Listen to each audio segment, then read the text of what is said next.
Hey guys, welcome back to Just Because, where we interview all of your favorite teachers, just because. My name is Gabby, and today we're here with. Mr. Aguiar. Okay, so Mr. Aguiar, what grades and what subjects do you teach? So I am the freshman biology teacher, and I also have an Algebra 1 class this year. All right, so how did you start teaching? Hmm. I had some experience before. I was in band and I taught some private lessons with some students. And then when I was in college, I decided that I wanted to go into education. And I got to do some work as a substitute teacher a couple times, actually, here at Florida Christian. It was pretty nice. And from there, I went to school, I got my degree, and then I started teaching. Oh, wow. Yeah. So you started from tutoring band kids? Yeah, that was like my first experience was tutoring band kids, like teaching clarinet lessons after school. Yeah. Oh, I used to play clarinet. Oh, nice. Yeah. So do you enjoy teaching biology and algebra? Yeah, I do. I do. They're good subjects. I mean, algebra is super foundational. Biology, I mean, it's a ton of fun. I do Yeah. love teaching it, especially when we get to the dissections at the end of the year. That's always a real I'm fun very part. excited for that. So what are some things that you do when you're not teaching? All right. So when I'm not teaching, I do still play clarinet. Actually, I consider myself a professional musician as well. I play in Okay. several orchestras and ensembles, like the South Florida Youth Symphony. Um, I'm in an orchestra called the Miami Chamber Orchestra as well. So I do that. I play a lot of video games as well. And I also love board games. I love Board playing games. board games with friends as well. That's Yeah. really fun though. hmm All right. So, do you have any obsessions with like TV characters, or you collect anything, just anything you're obsessed with? Well, I've had a lot of people call me a hoarder. So um, I guess I collect a lot of things. I have a lot of video games. Okay. I guess that's to be expected of an esports coach. But I have a lot of like NES games, Super Nintendo, N64. Like I have the whole collection there. It's kind of like my prized collection. And as a music lover, I also collect instruments too. I have a lot more instruments than I guess I'd care to say. I have a good chunk of different instruments as The well. clarinet's your favorite? Clarinet's my favorite. Yeah. Yeah, mine too. So, what's your daily schedule? So I usually wake up right around 6, have breakfast, get ready, and I try and get out of my house. Last year, I'll get out usually just before 7 to get here by 7:30. Traffic's gotten really bad, so Yeah. now I have to leave by like 6:45 Oh my gosh. to get here by 7:30. And then I go to my room, I start getting ready for the day. Then I have a full day of teaching. And then usually I'll have either some kind of meeting after school or esports or something, or I'll just stay in my room for help class, or just to work on grading something for a little bit. And then I'll usually leave here maybe around 4, sometimes 4:30 or whatever, unless there's like some kind of event or something that I'm staying for. And then I'll go home.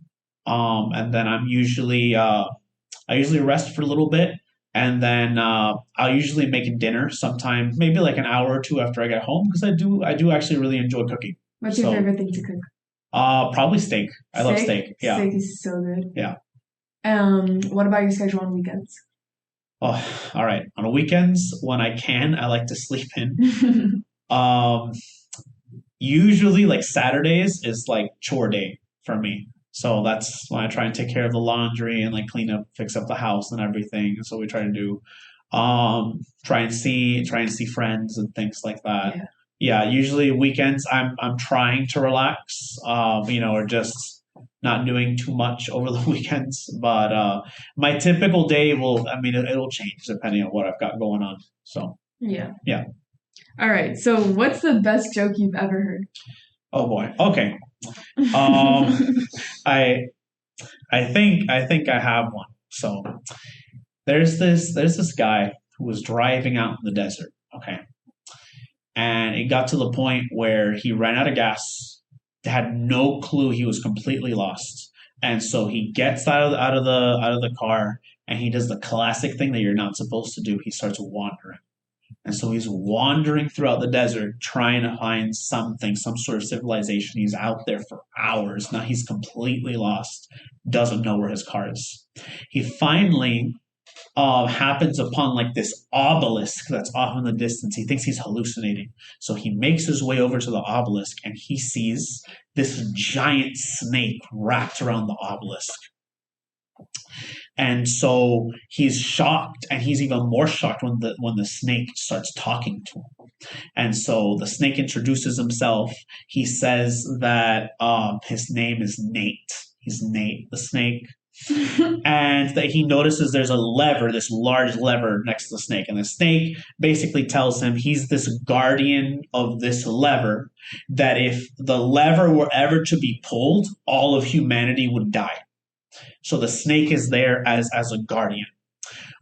He speaks with the snake, and so the snake was originally, he was thinking about killing him because no one's ever supposed to know about this lever, but he saw the man's true intentions, and he saw that the man was truly lost. So the snake actually gave him explicit directions to get out of there and to be able to go home.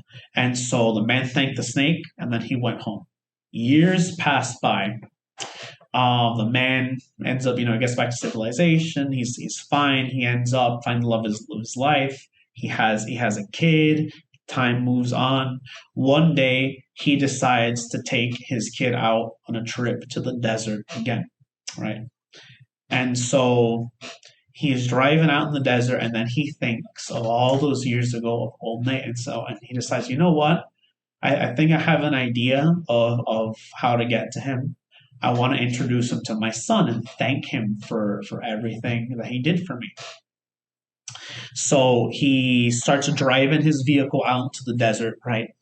And he's going for a long time in the general direction. And then he sees that obelisk off from the distance, right? So he starts accelerating towards the obelisk. He's really excited. He wants to show Nate his kid. So he's driving, he's going, and then all of a sudden he lets go, and the accelerator's stuck to the floor. So he can't let up. So now his car is speeding through the desert, and he's headed right at the lever. He knows if he crashes into that, all of humanity's gonna die. So he's getting closer and closer and closer, and this truck is going and it's going.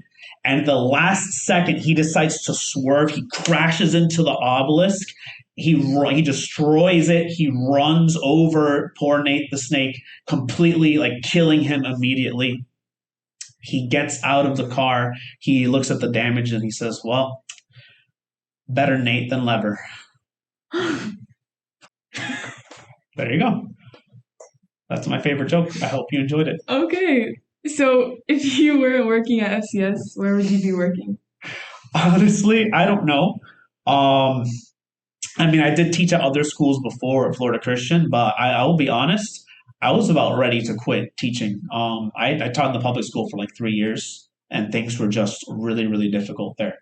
But God opened a way for me to be here at FCS, It's and amazing. I'm really happy to be here.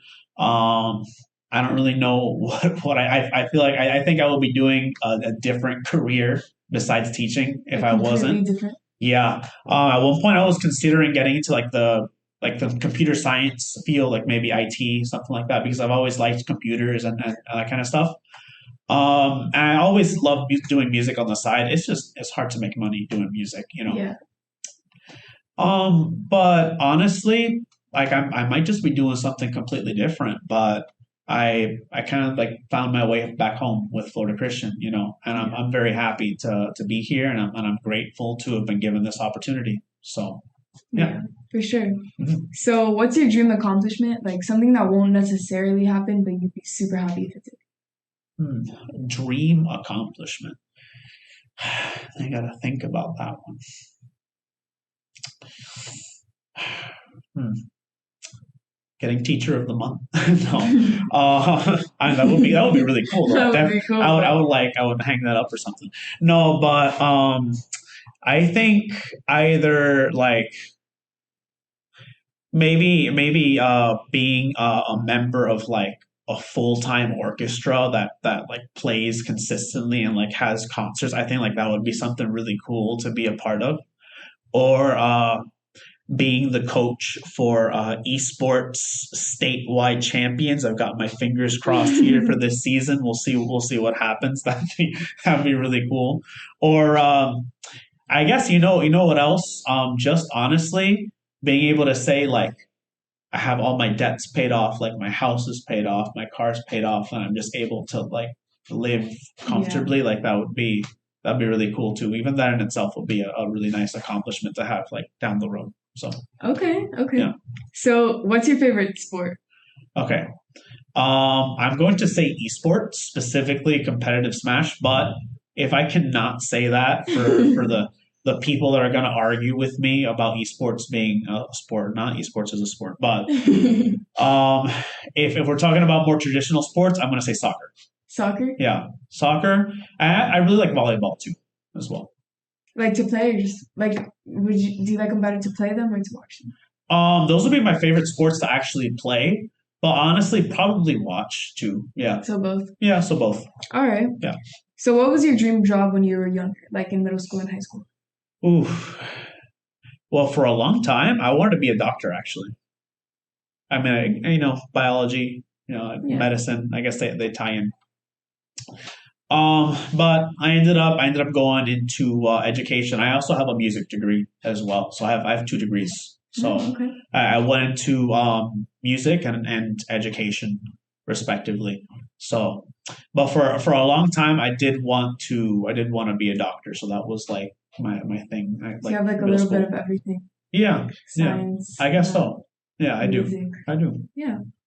So what's your favorite candy? Ooh, my favorite candy. Do like chocolates and things count? Or are we Yeah, talking yeah, about like strictly? Okay. Ooh, this is hard. I have a big sweet tooth. Um, I think I'm gonna have to say Kit Kat Kit probably, Kat? especially when you start bringing in like I had like a Kit Kat matcha recently. That was really cool. It was like a Japan exclusive flavor of Kit Kat, like a matcha flavored Kit Kat. It was very cool. Wow. But I like Kit Kat bars. Yeah, Kit Kat's yeah, pretty good though. yeah.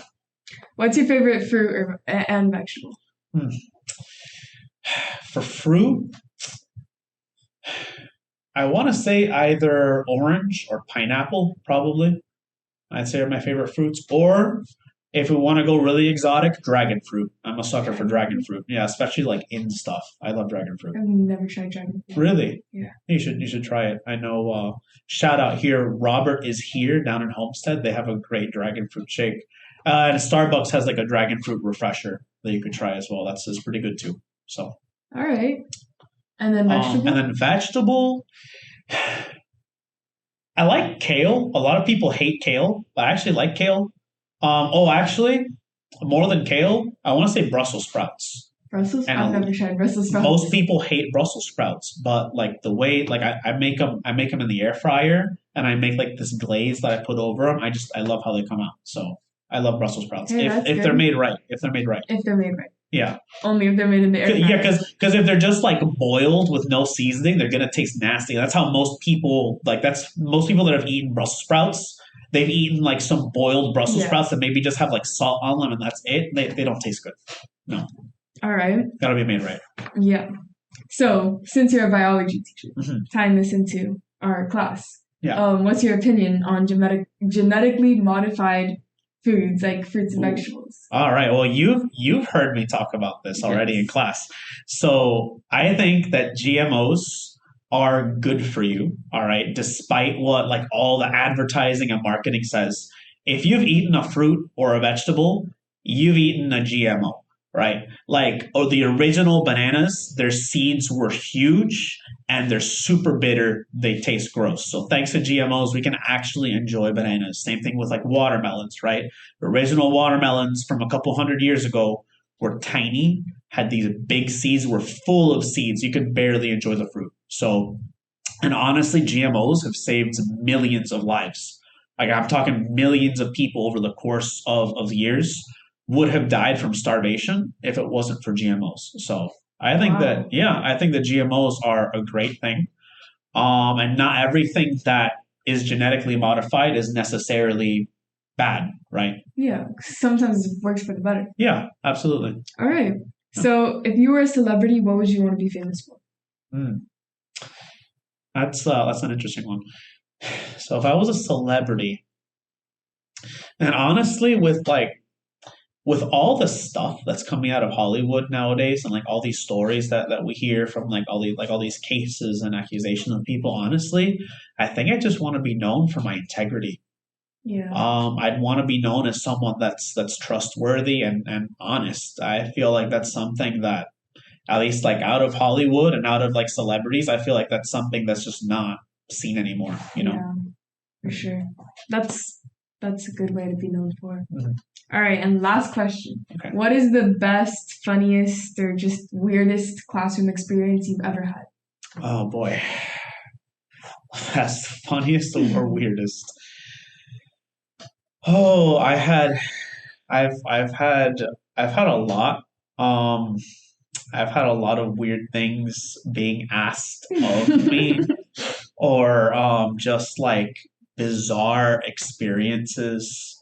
Um I had someone another student actually asked me this question pretty recently, and I think like that week I had just had someone ask me in class who invented gay people, and I just didn't know how to answer that question.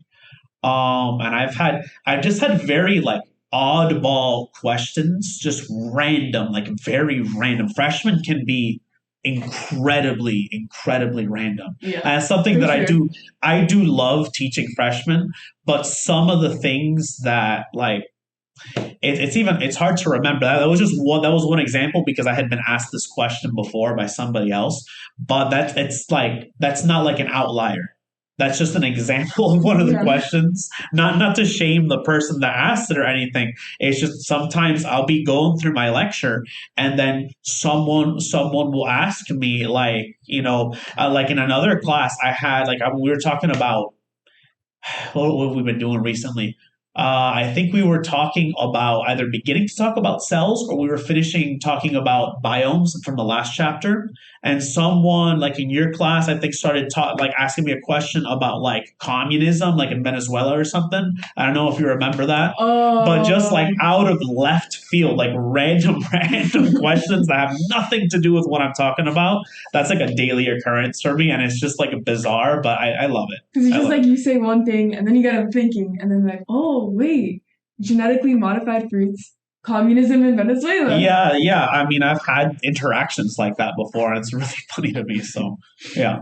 All right, so that's all for this episode of Just Because. A special thanks to Mr. Aguiar for joining us today. Tune in next time to get to know more of your favorite teachers, only here on Just Because. Whoa.